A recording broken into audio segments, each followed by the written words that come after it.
Could this man be Brazil's next president? His supporters say Jair Bolsonaro's time has come. The controversial congressman confirmed to CGTN that he is putting his name forward for the 2018 election. Although I am well aware of the Brazilian political game, I want to present myself as an alternative, similar to the type of conservatism which is appearing in both the United States and France.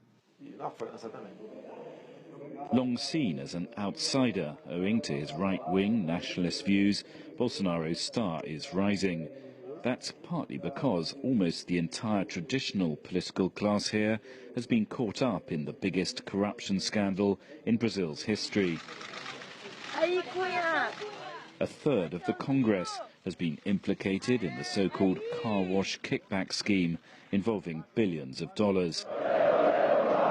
Two possible presidential candidates in 2018, former President Lula and Senator Aécio Neves, both have legal cases pending against them. That may open up the field to an outsider. Logically, what is happening now will work in my favor, as all the political leaders here have been implicated in the car wash scandal, and we have evidence that I have not participated in this type of politics or been driven by corrupt money. The former army captain supports private gun ownership and labels his left-wing opponents as dishonest. Does that sound familiar?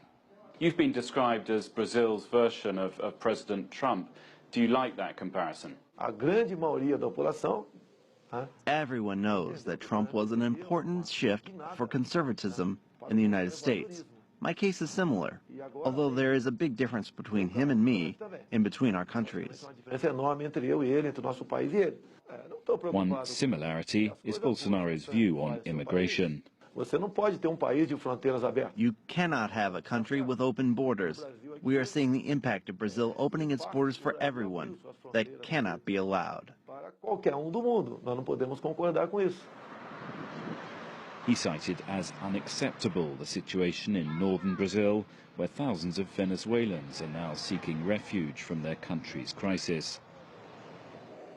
The congressman is also nostalgic about Brazil's period of military rule, which he says was a time of commendable order and discipline.